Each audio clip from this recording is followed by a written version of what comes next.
Welcome to a very special AutoTalk webinar. We have left our offices, come to Wellington to discuss the critical topic of vehicle safety and how the industry, and particularly dealers, play an essential role in improving the safety profile of the New Zealand fleet. I'm joined here by Waka Kotahi, NZ Senior Road Safety Manager, Fabian Marsh. Thanks for joining us, Fabian. Thanks for having me. Great. We've seen the agency make a real effort of late to push the message of safety to the public and dealers and how important safety ratings are in the vehicle buying process. Why is that? Yeah, thanks, Richard. Vehicle safety is really important. Vehicles play a critical role in keeping you safe on the road. And this is recognised with vehicle safety being one of the key focus areas under the government's new Road to Zero strategy. Road to Zero has a vision of a New Zealand where no one is killed or seriously injured on our roads. And it set us an initial challenge to try and reduce deaths and serious injuries by 40% by 2030. If we're going to achieve those ambitions, we really need to create a safe system. And what is that? Well, a safe system is one that recognises we're not perfect as humans. We make mistakes and therefore crashes will continue to happen. It also recognises that our bodies can only withstand a certain amount of force before we're subjected to serious injury. So to create a safe system, we need to carefully and proactively manage the interactions between vehicles, the road environment, and ultimately the speeds at which we allow crashes to occur. And that's where vehicle safety plays such an important role in the equation. Vehicles are there to protect us in the event of a crash, and the safer your vehicle, the greater the protection you have. The best indicator of safety that we have is the safety ratings. But what we've found from the research that we've undertaken is that most people in New Zealand are unaware of not just the importance of vehicle safety, but the fact that safety ratings are so important. So the aim of our Waka Kotahi Safe Vehicles program is really to raise awareness amongst the public about the importance of safety, to provide consumers with information about safety ratings so they can make informed decisions when they're in the market to purchase a vehicle. And we're really looking to work with industry, importers, traders, dealers to help us influence and ultimately raise the safety profile of the vehicle fleet. The ultimate message we're trying to get across is that we want people to find and purchase the safest, cleanest, most efficient vehicles that they can afford. And let's put safety in some context, and the ratings in context. Some people would suggest any car with ABS, airbags, electronic stability control, it's going to be safe. But is that the reality? I mean, really, what is the difference between a 1-car star and a 5-star car?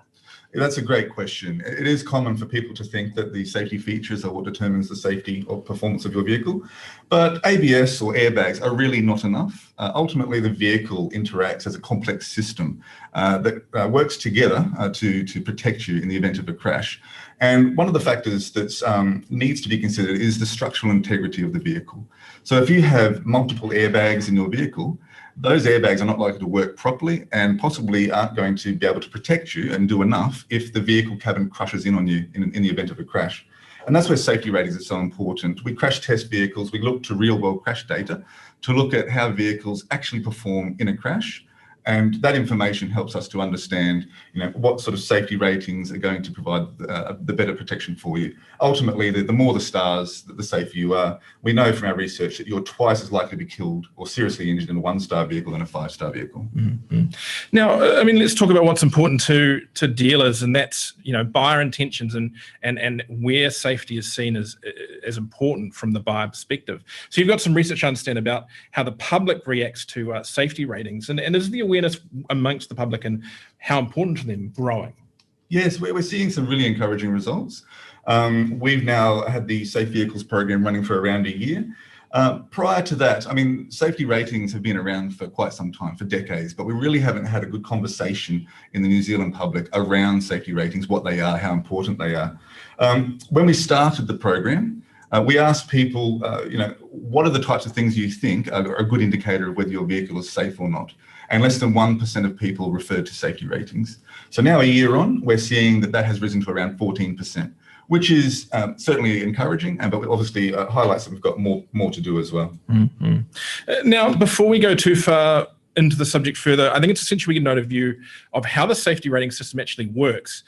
Listening in from Melbourne, and unfortunately I don't think his video is actually working at the moment, but I think that's so important. We have Stuart Newstead from the Vehicle Safety Research Group at Monash University. Thanks for joining us, Stuart. Morning, Richard. Now, hopefully everyone can hear you there. Now, your department plays a significant role in the development and maintenance of safety ratings across both Australia and New Zealand. I think people in the trade are mostly aware of ANCAP, but the various used car safety ratings are a little bit more of a mystery, a little less understood. Can you explain the differences and how the used car safety ratings are approached, how you deal with them? Yes, well, as you said, there's two different types of safety ratings generally that appear in the New Zealand system. The first, as you've mentioned, is NCAP. NCAP is about the idea of assessing new vehicles before they enter the fleet against a set of safety standards. So the vehicles are crash tested in a laboratory with dummies on board. The forces on those dummies are measured, and that is translated into a score out of 5 stars. The aim of NCAP is for hopefully every vehicle to score those 5 stars. So it's met that criteria for entry into the fleet. And NCAP is a really important system for making sure we improve the safety of vehicles entering the fleet. Once a vehicle's in the fleet, though, it's exposed to a lot of crash circumstances, different people driving. It interacts with the rest of the fleet. And so the aim of the used car safety ratings is to actually look at when that vehicle is driven on the road and involved in crashes on the road with interacting with other vehicles in the fleet, how does that vehicle perform in protecting people from death and serious injury? And what we do is we collect police reports from across Australia and New Zealand.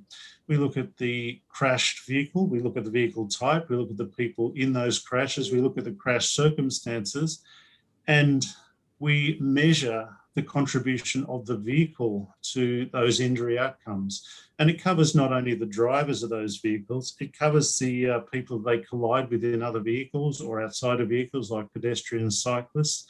And we measure the contribution of that vehicle to those injury outcomes. And these are real people in real world crashes. And what it does is then looks at the relative safety of all vehicles currently in the fleet against each other to assess how well they perform. So it's about real world performance, and it's about relative real world performance. And so what we aim to do is try and differentiate the performance so we can see which vehicles do really well, we can see which vehicles do less well. And many of those vehicles will have met the NCAP standard. They all meet the regulatory standards required by the government. But as we know, there's a differential in performance. And so what we're trying to do with these ratings is both advise people on which vehicles are best to get into in terms of their real world performance, and also to monitor how vehicle safety has progressed over time. And within the used car safety rating system, we can see the effect of improved design. And you remember that NCAP is constantly improving its criteria or making it more stringent for scoring those 5 stars. And the used car safety ratings gives us a measure of how much that improvement exists over time. If I could summarize a little bit of what you were saying there in regards to how the ratings work to an extent, is it's not necessarily just about how specifically safe that vehicle is, but also about giving buyers the ability to work out how much safer a car within a particular segment is than the other options that they could be looking at. Exactly, and it looks at all the vehicles that are available currently, both new and old, and assesses them against one another. So if you're buying a vehicle, you can say, okay, which one is going to offer me the best real world safety performance? And in fact, if you have a current vehicle, you can say, okay, how does that perform and how much better could I potentially do in terms of improving my safety and other people's safety if I trade that vehicle up to a better one? Now let's step into a little bit of a hot potato issue, I think, with the dealers here, because I get a lot of feedback on it from the trade. And that's in regards to the differences between the used vehicle fleet in Australia and New Zealand, particularly around the safety specifications and ratings when it comes to used import vehicles. How do you account for the differences in the fleet when you're doing your research and the ratings that result from that?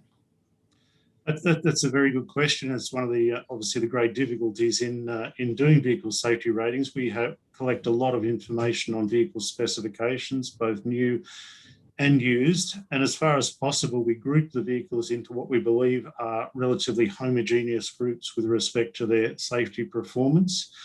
And we rate those within it.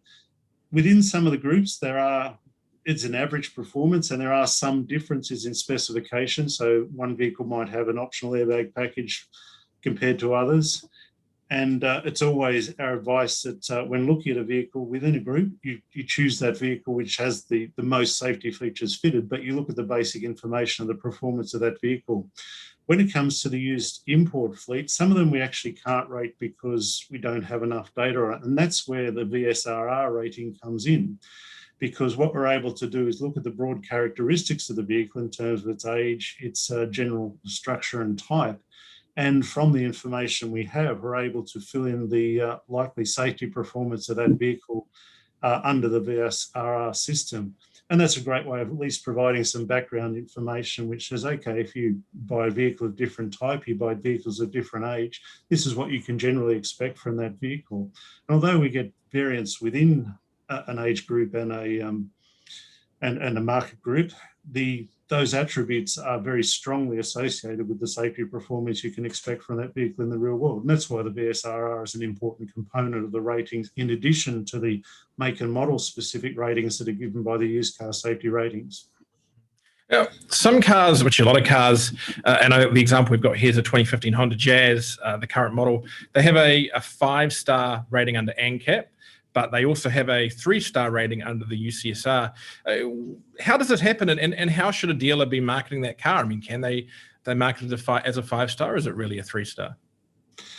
We've got to remember that a 2015 Honda Jazz was tested under an NCAP protocol that's now 6 or 7 years old. So the protocol has moved forward.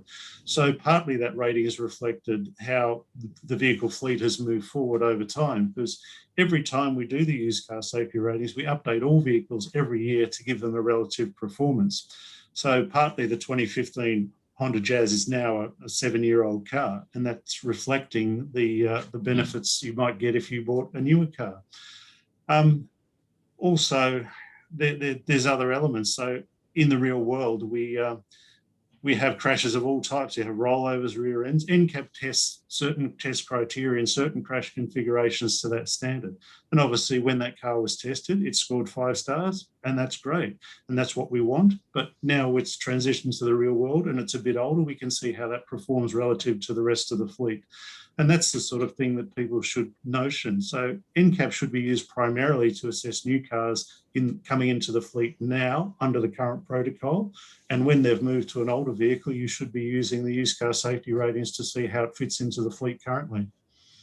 The Right Car website is soon to be displaying more information from the UCSR and VSRR ratings, like driver safety, other road user safety, and overall safety. What do these different star ratings mean? They're actually different elements of vehicle performance. So the first rating you talk about is a driver safety rating. That looks at how well a vehicle protects its own driver in the event of a crash. And in 95% of the cases, the driver is the most seriously injured person in the crash. So the driver is the real focus of that rating. And that's about you in the car and how that car is protecting you. In contrast, the other road user safety is looking at when a vehicle impacts other road users, whether they be in a car or whether they be outside a car, pedestrian, cyclists, etc., what risk of serious injury does your vehicle pose to them in that collision, and what are the attributes of that vehicle? And it's really important when we're considering safety, not just to consider ourselves, but we want to consider all people. That's the way we're going to reduce the road toll, is by making the roads safer for everyone. And remember, you want to protect yourself as a driver, but you also want everyone else on the road to be driving a vehicle that will potentially protect you in the event of a crash if they run into you as well. So those two dimensions are really important, and they're quite independent measures of vehicle safety. And what we do is then summarize those measures together in the overall safety measure in a way that reflects their relative importance in improving road safety. And so you can see the overall safety performance of the vehicle, and you can also see the two components that make up that overall safety performance in the form of the driver safety and the other road user safety. So clearly you want to pick a vehicle that ideally scores well on each of those dimensions. Now, you might get a dealer on the yard, walks up to a car, bangs on the bonnet, says, "This has got electronic stability control, airbags all around, it's safe."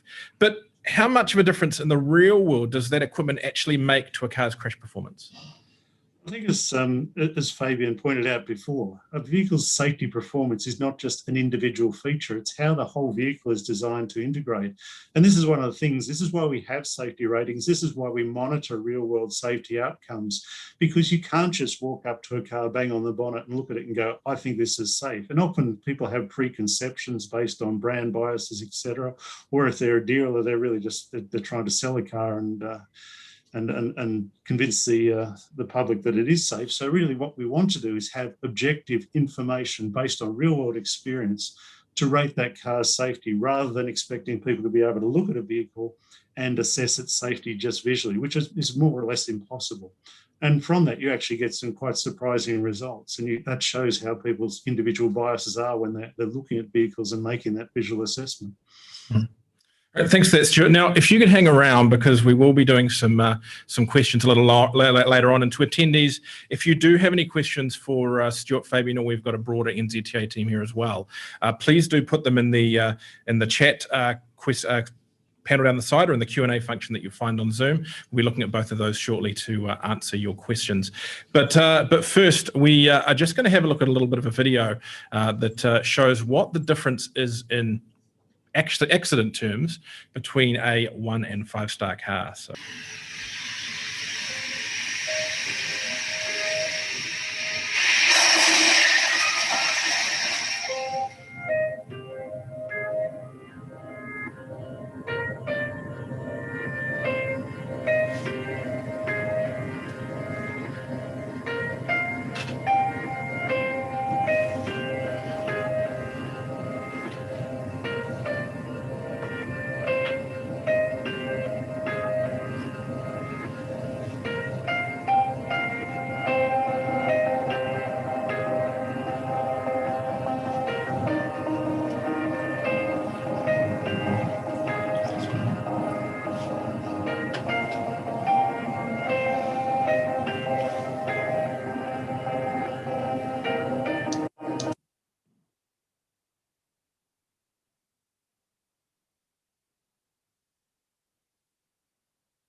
Now, Fabian, I mean, what did we see there? What did that show us about the difference between that 1-star and that 5-star vehicle?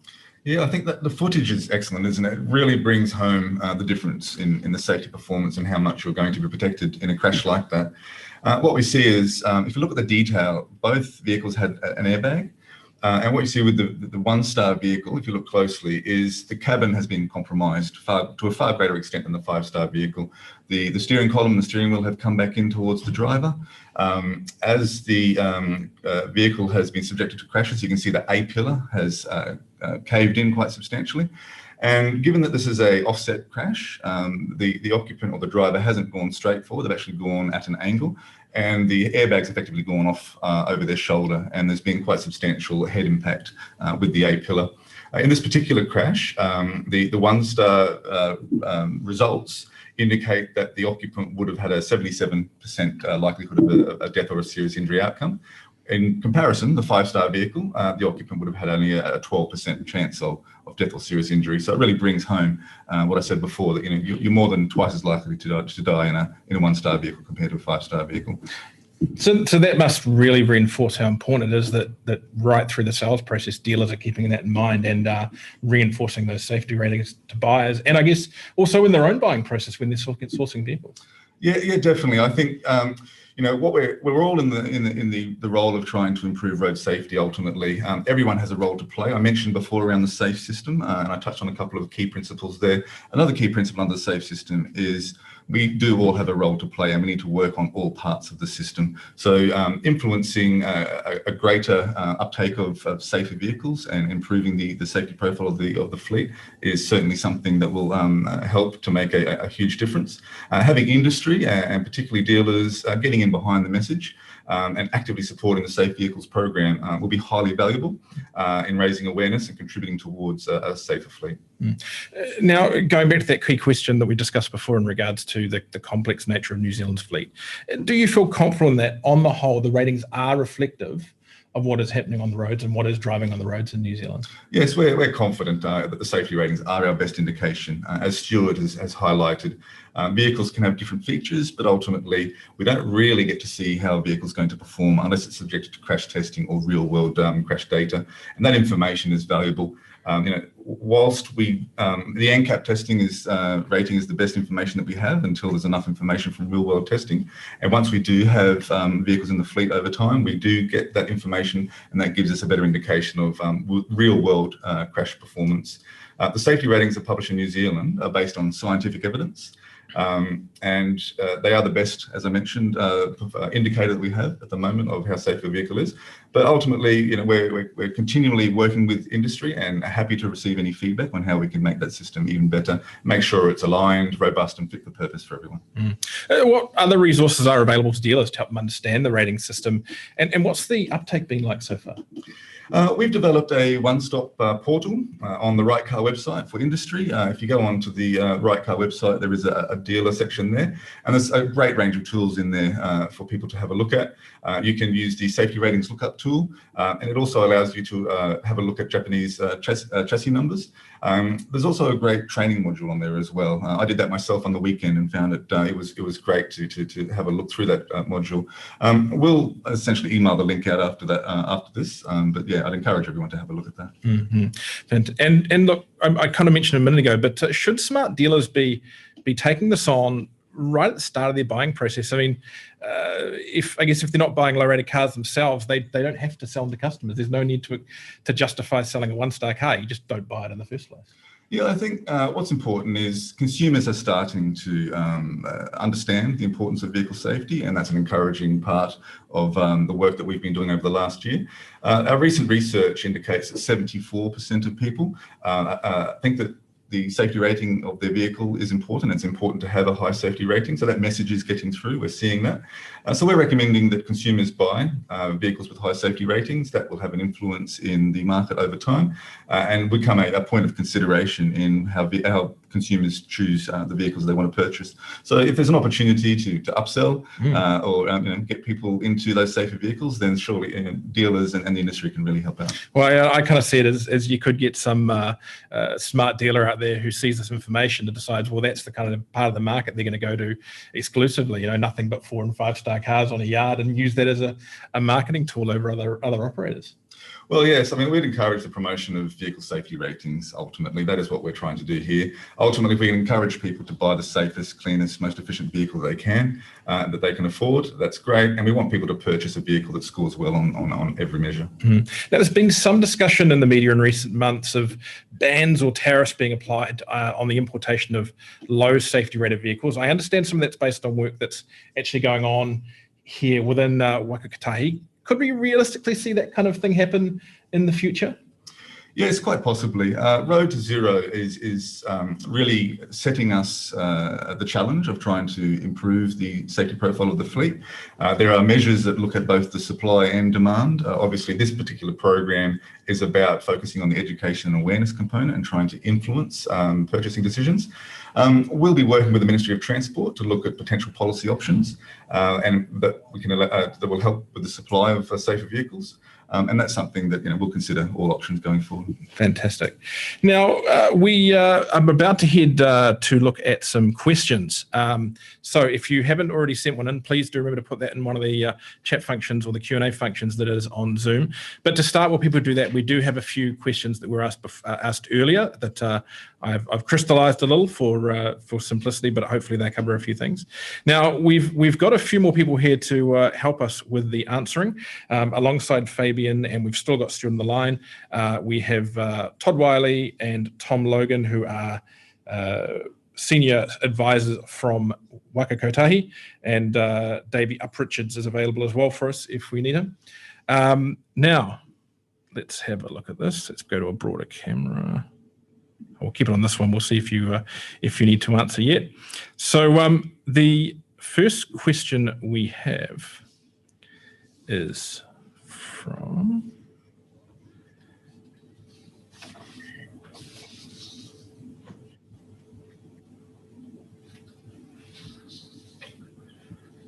here we go. So we have got the first question here from Chris Henderson of Midway Motors Dunedin. And Chris, I have simplified this question for you. And if you don't feel you got a full enough answer, we'll be sending out direct answers to everyone who asked things earlier on later on. But could a vehicle that is considered safe, such as a Volkswagen Golf, have its rating driven down by parents who are doing, I guess, what they think is the right thing, buying them for their teenagers to drive? Those teenagers go off and have accidents, which theoretically could drive the used car safety rating down. Stuart, have you got any thoughts on that? I mean, is that the way the system works? No, good question, and it's not actually the way the system works. Firstly, the rating system is not about your risk of being involved in a crash. It's about the outcomes after the crash occurs. But what we also do is have a complex analytical process which looks at the different types of people involved in those crashes and their likelihood of crashes and the relative severity of crashes, and we adjust that out in the ratings process. So we know that different vehicles are driven by different people, they're driven in different circumstances and have different types of crashes. So we actually measure all those things as part of the rating process and compensate for them, so we make as fair a possible comparison between each vehicle. So if a vehicle's driven predominantly by novice drivers, we'll acknowledge that, and that vehicle will get an adjustment acknowledging that. So we talk about the rating in context of what the vehicle's contributing to the injury outcomes, and not what reflecting the differences in driver type, crash type, etc. So it's very carefully considered, but it's a very good question. So it's still important that when you go to buy that 5-star car, and certainly a novice driver is a key area that needs a 5-star car, because we know they're going to highly likely to crash that car, that you can be confident that it's not just measuring that and the vehicle's not biased by that. Now, the second part of the question here is one that we've kind of already touched on, but I think it's a very important one, so we'll look at it again. And that's, do more airbags make a difference to a safety rating? And the example that's been used is a 2007 Toyota Auris has 2 airbags. A 2007 Toyota Blade has 8 airbags. They're essentially the same car. They're both Toyota Corolla based. But both have a 2-star rating. So those extra airbags don't seem to change the situation. Why would that be? Well, they probably do change the situation. One of the difficulties we obviously have is the level of detail spec we have available for these. So when we combine our homogeneous groups, occasionally there's some variation, like the one that was just acknowledged, that maybe one vehicle have 8 airbags and the other will have 2. So the rating represents the average performance. Certainly as a consumer, when you go out, if you're looking at a car that's ostensibly the same structure, etc., if you are looking between the two, certainly always buy the one with 8 airbags compared to the one with 2 airbags, or buy the one with stability control compared to the one without, or the one with AEB compared to the one without. But the rating gives you essentially a basis from which to start the information. And while those features will make a bit of a difference, it's really the underlying holistic structure of that vehicle and integration of that vehicle of the safety features that will determine its base rating. But certainly it is a good question, and always advise that if there's an option to buy more safety, do that within the vehicle you're choosing. Now, the next question comes from Chris at Pacific Toyota, and he's again comparing vehicles. He's looking at the safety ratings of a Toyota Corolla, which is a 2-star, and a Kia Sorento, which is a 4-star on the used car safety rating scale. But his point is that from what he's seen, these vehicles have the same safety features for that year and same aspects of protection equipment. And he's gone into the system. He says the Corolla has more data in the listing than the Sorento does, but the Corolla has the lower rating. How have we ended up with that situation there? Once again, it's pointing to the fact that you can't just look at a vehicle and you can't just count safety features to work out how it performs in reality. There's lots of subtle things that go on under the skin of the vehicle that determine its ratings. When you look at that vehicle, the difference in ratings is not about difference in number of crash involvements. They both meet a criteria for accuracy for entry into the rating system. But in the real world, the Corolla, as we're seeing more death and serious injury, even adjusting for any differences in use or driver characteristics between the two, compared with the Sorento. And there's all sorts of things that could lead to that. But the hard evidence is on the road that Corolla is injuring and killing more people than the Sorento. after we've controlled for all those other factors. I'll add my own question to this. Just, the fact that there's so many Corollas on the road, I mean, is there a risk that could influence that rating simply because you have more data to work with? No, because we only actually present a rating to the public when it actually meets a certain level of accuracy anyway. So we exclude some vehicles that don't have sufficient crash rating to make a confident statement about that. And those vehicles are then covered by the VSRR process instead. So there's very little chance that those vehicles would change radically, even if we crash 3 times as many of them in terms of their rating. And when you look at the underlying numbers, the injury and death and injury rates in the Corolla are much higher. This one's a little bit tricky because I think this next question is a little bit tricky because I think that we have kind of proved the otherwise during the process. Ryan from Car Connection asks, and I'm summarising a question quite extremely, why not use an evidence-based system for the used car ratings as is done for new vehicles? Well, I think it is an evidence-based system. It's real-world crash testing, if you like. It's unfortunate that people crash cars, but I think the used car safety rating is making the best use of that unfortunate outcome to actually feed back into the system how that vehicle is performing in a very large number of crashes. As I mentioned before, NCAP is objective, but it assesses against a set number of criteria that change. Whereas the used car safety ratings are looking at that vehicle driven by real people in the real world and crashing in a whole range of different crashes. And these are summarising how that vehicle performs. And it's not that I'm saying that NCAP is irrelevant, it's also objective, but it's trying to do a different thing to what the used car safety ratings or VSRR are trying to measure. And I think that's important to acknowledge. Both are useful and both I'd have to understand what their context is. Now, next question from Mark Gilbert's directly for you, Fabian. It seems to me that we highly recommend higher star ratings, which is absolutely appropriate. Then Waka Kotahi spend a heap of money showing people crashed 1-star vehicles, clearly recommending they don't buy such cars. Quite understandable. The question is, why don't we have a program to remove such cars from the road? This would also help the age profile and adoption of safer initiatives in new vehicles. Yeah, good question. As I mentioned before, Road to Zero is looking at that. I think we were able to get this program up and running quite quickly under the Road to Zero program. There is a lot of policy work that needs to be undertaken, and we're working closely with the MOT, the Ministry of Transport, on that.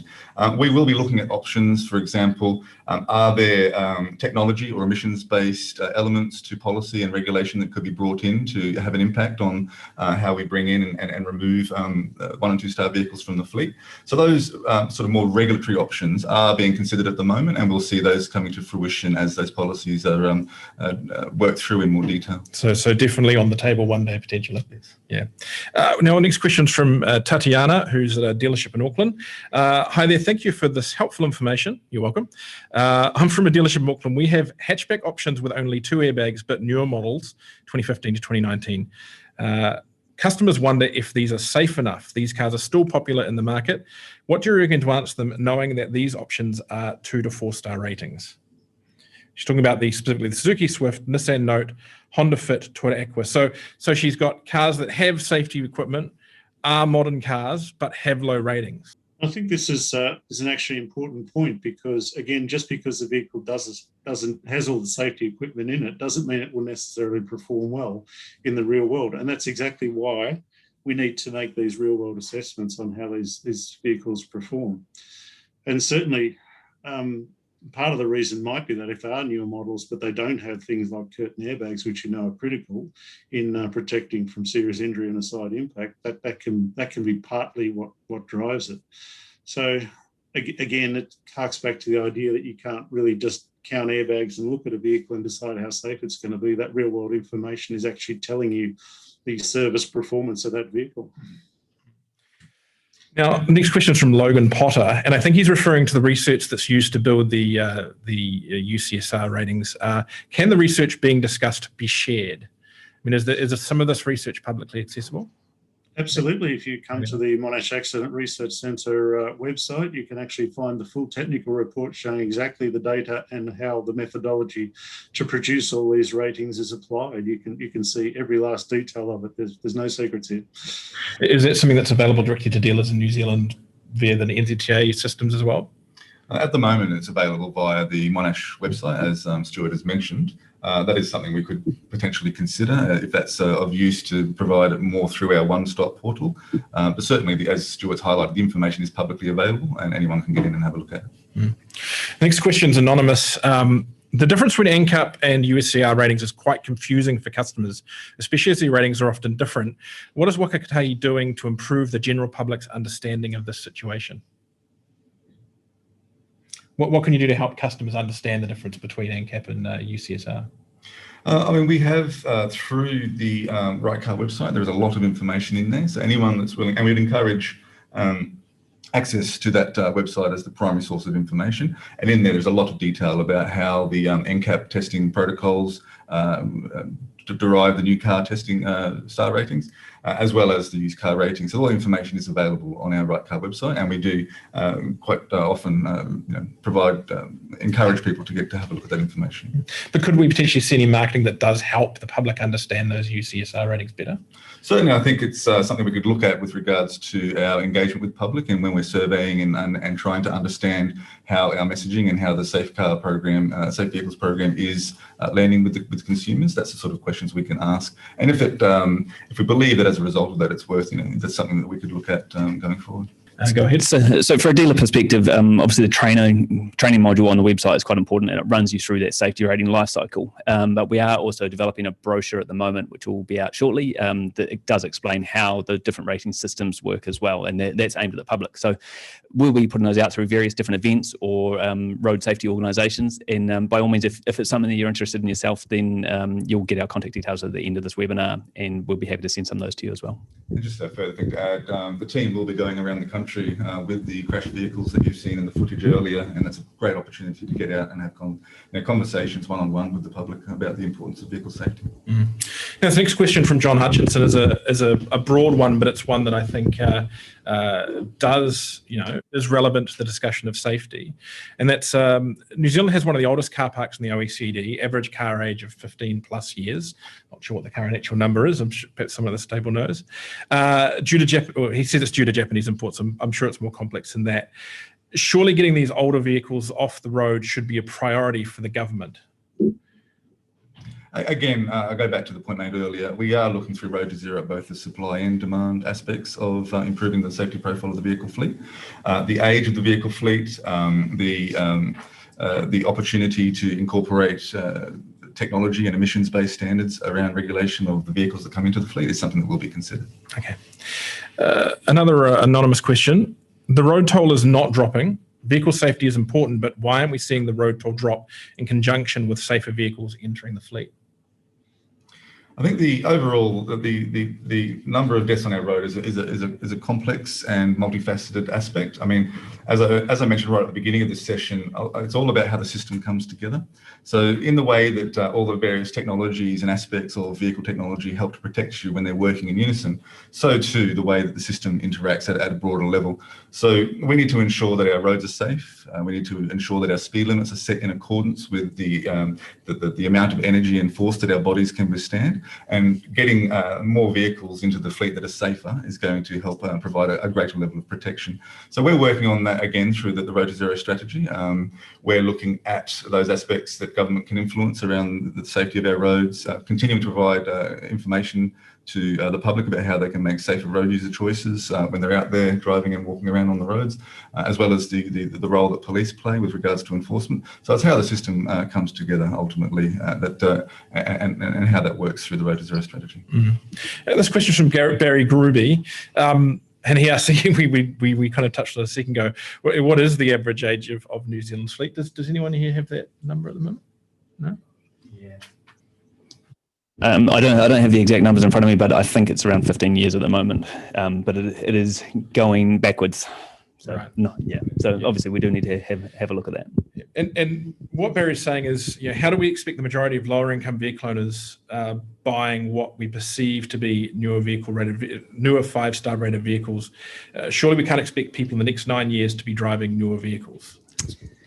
I'm not sure quite how to phrase it. I guess what he's saying is No, that's- the age is sliding backwards. I mean, what's the expectation that people who are in the lower income brackets can actually buy and purchase safer vehicles? We've done a lot of research on where the lower safety rated vehicles are around the country, and a third of the 1 and 2 star cars are actually in the more affluent areas of the country. So it's not just a socioeconomic problem. We've also worked very closely with Trade Me as far as getting their access to their data to find out what the price points are and what the differences are between those low safety rated cars and high safety rated cars.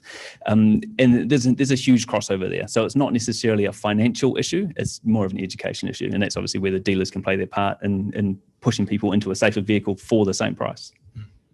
I just quickly add to that the information available with regards to price ranges also indicates that there's generally a safer vehicle option in every price range. Mm-hmm. From Jason, the message from the New Zealand government is now focused on a low to zero emissions policy. Is that taking priority over safety? No, not at all. We are looking at, as again, under Road to Zero, all options to improve the safety profile of our fleet. The initial focus was around potentially safety regulation associated with bringing in new technologies. But ultimately, the emissions standards and then the recent announcements are a real opportunity for us to take a look at. We'll be looking at what impact those standards have on the safety profile and predicting what that might look like. And there may well be some additional safety-related or technology-based standards that we could feed into that to help bring about a greater uptake of safer vehicles. This one's a bit of an interesting one. It's going to be, not sure it'll be for the desk here or for Stuart to answer. We recently sold a 5-star safety rated 1998 Mazda MX-5. How does this achieve 5 stars when a Toyota Blade with multiple airbags achieves 2 stars? That's a good question, because I'm not sure that car actually does achieve 5 stars, so I might have to take that question on notice. But in my recollection of the ratings, I don't think that is a 5-star car, the MX-5. Not from that era, that's for sure. Yeah, it might have been 5-star NCAP back in the day, maybe. Yeah, we'd have to look into that to find out. That doesn't sound right. Okay, what's the next one here? Someone's provided the information. Fleet age has increased from 11.7 years in 2000 to 14.4 years in 2017 and still rising. So that somewhat helps. Yes, there is information on the age of the vehicle fleet on the Ministry of Transport website. Okay. Right. Now, Nikki Watson, and this is probably one for you, Stuart. I'm interested to understand how the crash insights are being used to improve vehicle safety and reduce harm. I mean, is the data you're collecting, or that's being collected from crashes, being fed back into, I guess, the production end of building cars, or even, I guess, looking at how at the streets, perhaps, or the roads? I'm not sure. It's quite a broad question. It is an interesting question. I guess from a perspective of influencing manufacturers, the used car safety ratings are probably well behind the development cycles. So this is where NCAP plays its role in trying to force manufacturers to improve their game, which is fine. From the perspective of used car safety ratings, it's essentially an evaluating of what is happening in the real world. So a lot of the information from this program gets fed back into policy to actually monitoring what impact the vehicle fleet is having on achieving broader safety strategies, and also to try and think about what policy options are the best for. I'm sorry, I think we've lost Stuart there. Are you there, Stuart? Could you just go back about 30 seconds in your answer? Okay, can you hear me now? Yes. Excellent. I think the principal use for used car safety ratings is essentially to drive policy around what we do with the vehicle fleet, how we manage the vehicle fleet, how we encourage people into safer vehicles. Particularly one of the big policy areas that's been used for the used car safety ratings is to identify those people who are most vulnerable and to target them as particular priorities for improving vehicle safety. And those, as we've talked about, are novice drivers who we know have a very high crash risk. So it's really important to get novice drivers into safe cars. I think we estimated at one point that if every novice driver had chosen the safest car within their budget and age range that they bought, they could actually reduce novice driver road trauma by about 60%. So that's giving you the sort of information to select policy that might be very effective. Similarly for older drivers tend to drive they'll buy a car at retirement and then drive it until they're well into their 80s. So policy talks about the need to encourage people as they age and continue to drive, and that is becoming a more common mobility option, to think about budgeting for a vehicle upgrade later in life as well, not just drive the one that they bought for retirement forever. So these are the sort of policy issues that the used car safety ratings can highlight. And one of the very interesting things around the area is that most of our safest cars on our road are driven by the lowest crash risk drivers. So it's how we think about allocating vehicles to people as well. One of the advice we give to parents, for example, is don't send your kid out in the oldest car you bought because you know you're going to crash it. They're going to crash it and you don't want to risk the good car on them. Send them out in the good car and send them out with advice to say, we want you to come home. We want you to come home safe. Look after yourself. But if something does happen, we know you're going to be safe in this better car. Those are the sort of things and conversations we can start with this sort of data. So Doug Breeden has just noted a 1997 to 2014 Mazda MX-5 shows a 5-star rating on the Right Car site. Now we've got one last question here, unless anything else comes through, from Tony Everett. Right Car references vehicles by various dates, for example, 2012 to 2016. Do those dates reflect year of manufacturer, model year, or year of first registration? And does it vary between new vehicles and used imports? I think Todd's going to give this one a This one could be a trap. Year of first registration. Obviously, it gets quite tricky with our used import fleet, though, that sometimes you get, I guess, vehicles arriving to the fleet early in New Zealand. Sometimes you get vehicles arriving late. So sometimes it can be hard to pinpoint which generation a specific vehicle is from, going that we don't go off the chassis numbers. So there's a lot of back-end data as far as slotting the right vehicles into the right group. But yeah, it should be based off year of first registration. So that's all the questions. Look, if you have any more questions, please do. We will be sending out information pack to everyone who has attended the event, and there'll be some details how you can get more answers to questions or ask more questions from that, and also we'll have written answers to a lot of the questions that have been asked. So, Fabian, I guess just to wrap up. What's the message you want to get to dealers from this? I mean, what should they be taking from what they've heard today? Yeah, thanks, Richard. I think first I'd like to thank everyone that's taken the time to listen to today's session. Obviously, road safety is really important to us, and this Safe Vehicles program is really about trying to keep people safe in New Zealand. We're trying to raise awareness, as I mentioned, amongst the public about the importance of vehicle safety. Ultimately, we're trying to influence, where we can, consumers into purchasing the safest vehicle that they can. If we can achieve that, we'll make some really significant gains. And we see the industry and dealers and so forth as being a really integral and critical part of that. So joining us in helping to raise public awareness and helping people to make safer decisions is certainly something that would be really helpful. Obviously, if you can help New Zealanders even further by buying, importing and selling cars with higher safety ratings. And really it's all about providing this information to customers so that they can make informed decisions. Mm-hmm. Excellent. And what should dealers be, should the next step be from here? You've got some online resources they can use as well? Yeah, I think if there's some more information that you're looking for, certainly jump onto our one-stop portal on the Right Car website, have a look at that. As I mentioned earlier, there's some really great resources on there, and it will get an opportunity to sit down and have a look through that information in more detail. And really, as I mentioned, we all have a role to play. We appreciate the role that industry plays. And if you have any questions, you can get in touch through the Right Car website. And yeah, thank you very much. Excellent. Look, thank you very much for being with us today on this, Fabian. Thank you, Stuart, at the other end of the line there. Thanks to Todd and Tom in the room with us here, and Sarah, who's done a lot of the organisation for this. Now, as we said, we will send out links to all this to the email that you registered to. We'll also be sending out a YouTube version of this seminar, and we think that's a really great thing you can then show your staff or send out to your other dealer friends. It's always better if the whole industry's in on safety. So that'll be coming to you very soon. But thank you very much for joining us, and we'll see you next time for another webinar on another really interesting topic that helps dealers and helps the wider motoring industry. Thanks so much.